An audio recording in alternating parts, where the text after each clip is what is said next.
used to work on a small team for a division of a multinational company. We used to primarily be staffed by what were called old-timers. Basically people who were close to being of a pensionable age who didn't want the hustle. That culture shifted and a lot of young blood has been brought in. I formerly worked there and was given a lateral move out. A colleague, Tina, still works there. Recently an opening for director came up and Tina came to me for help. She's been doing overtime and working hard to get noticed for this position. She's well qualified for it and has extensive experience at the company, so she was given a chance to interview for it. Tina is a single mother who has overcome poverty in childhood, racists / bigots in the industry, and worked hard to support her kids. She's had health issues but always fought hard. Tina is tenacious and hardworking, but there are issues. She struggles in some areas, and while she'd definitely make a great director as she's contentious, kind and courteous, the role is evolving and may be a bit of a stretch. Nonetheless, I helped her with her application and presentation. Beyond being colleagues, she and I are friends. We spend a lot of time outside of work together. We're the only women of color in our respective areas, and share a lot of our deep feelings and thoughts. She worked hard and put together a good presentation. I was really proud of her. She presented this morning at 9:30 and got through it and was out by 10 o'clock. Most of the other applicants were internal and interviewed yesterday, but one person was recommended by a senior VP in a different department. The guy who was recommended is a 30-year-old hotshot. I think he may actually be in his late 20s. He will soon graduate from an Ivy League MBA and is the definition of corporate style. They gave him a last-minute presentation slot immediately following Tina. I attended all of the presentations. I am not on the hiring committee, but was there to support Tina and see how the presentations went. When the hotshot gave his presentation, it wasn't even close. The 20 of us sat in the room and were dumbfounded.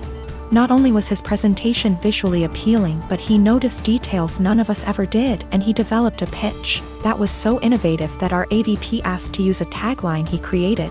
His technical analysis was so spot on that it was spooky. He understood issues facing our business unit without having to be told and had ready solutions to solve the problems. Questions they asked him were more about how he'll do things when he takes over the role. It was made very clear to him that this was his job, and they even provided an unofficial tentative start date.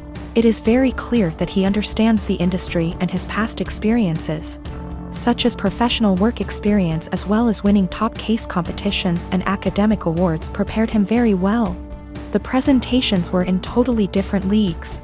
After he finished, he made a self-deprecating joke and took questions. He thanked us and left. We all sat there for a minute chatting when the AVP very loudly told the HR director to offer significantly above the salary and hammer out a start date immediately and get a contract signed. The VP who recommended him knew him from the MBA program, as the VP is a case coach there. He said he'd be his reference, and they are skipping all the formalities and going right to the offer. Tina has no idea. She was so happy with her performance, and she's sure she nailed it. She did well, about as well as the other candidates, but this guy is out and out in a different league. Just based on that, I too would hire the other guy. She's sitting on cloud 9 at her desk and planning a celebratory dinner to celebrate her performance. She was told decisions would be made in a couple of weeks. At this rate, it's likely she'll be informed that she didn't get the job well before 5 p.m. I really don't know what to do or say. If she asks, should I be honest about this guy's presentation? Should I avoid her the rest of the day? I want to support her, but have no idea how to even begin talking to her.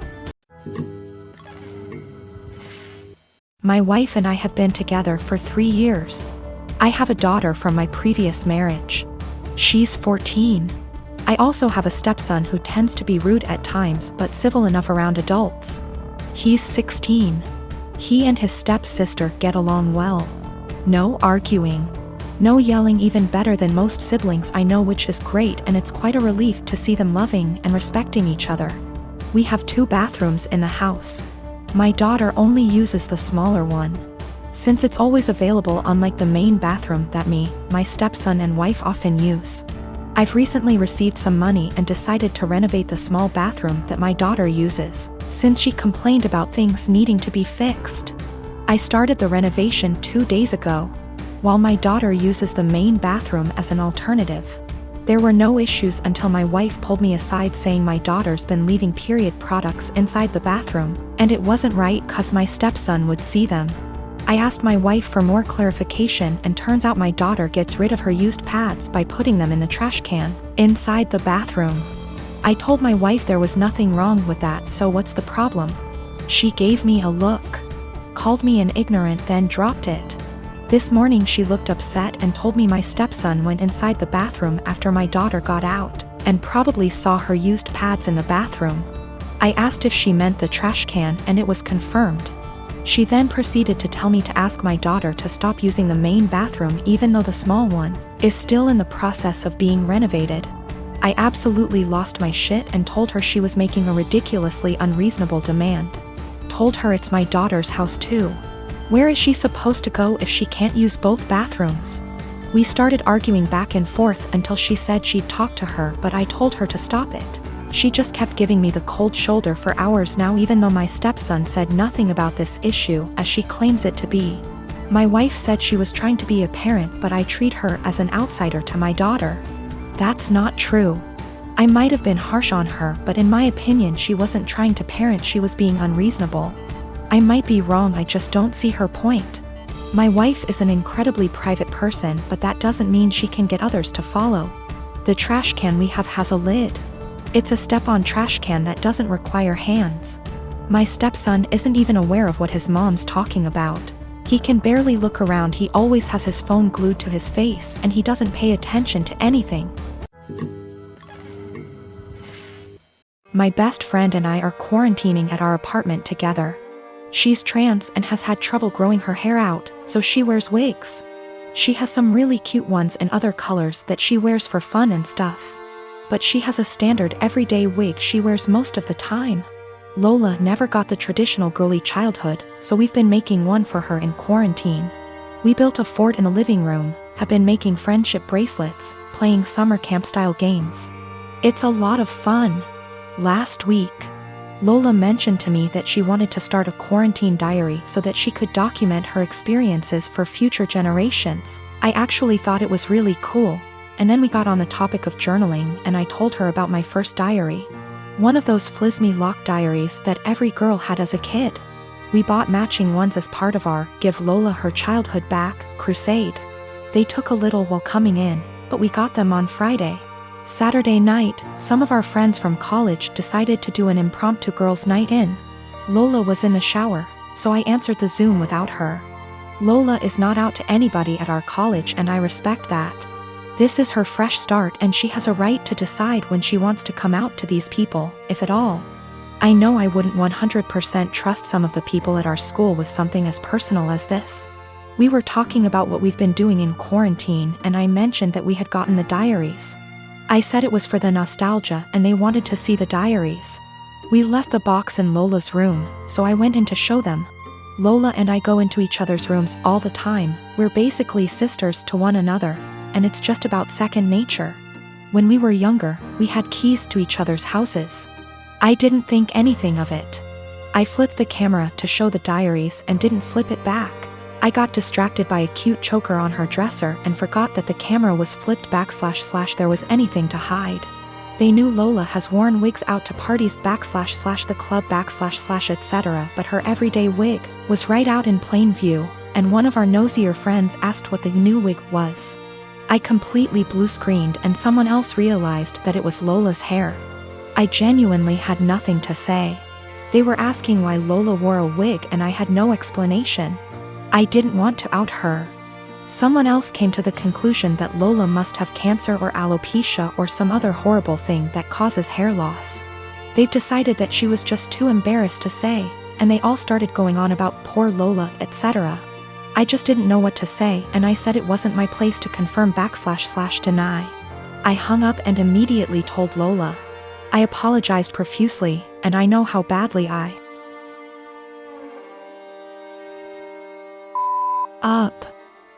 feel so guilty about it. But, understandably, she's upset. Now, she's being forced to decide whether or not to out herself.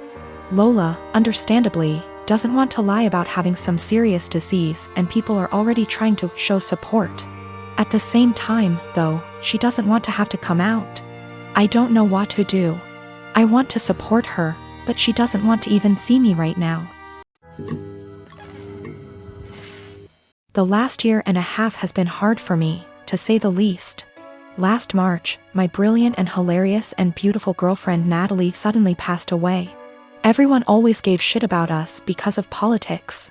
We met in college when we were poli-sci majors. She is very liberal, think AOC, and I'm pretty conservative. We actually met because we were serving as treasurers for our school's college Democrats and Young Republicans clubs, respectively. And our groups would get together for drinks or bowling or laser tag once a month.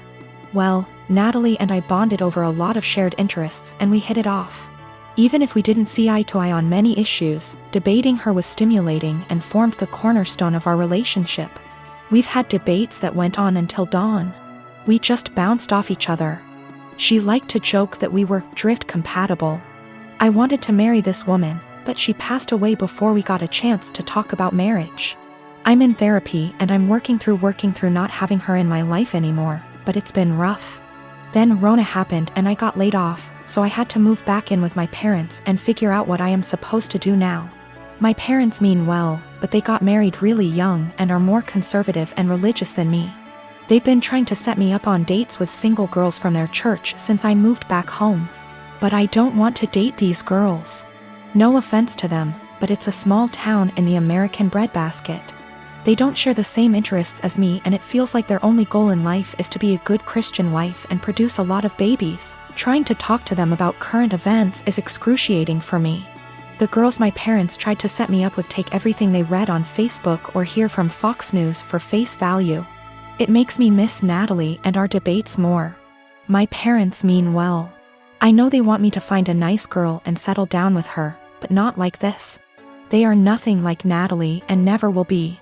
I miss her, even if my folks didn't like her ideas. But when I told them the other night that I wanted them to stop setting me up on dates with these girls, they freaked out and told me that I needed to consider settling down since I just turned 30. They're good girls from great families, I know that, and my parents like them more than they liked Natalie, but she was my one and only.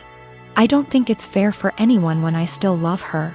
They are even more angry at me because I told them that I just don't see myself getting married anytime soon. But like I said, Natalie was my soulmate and I just can't see myself being with anyone else but her.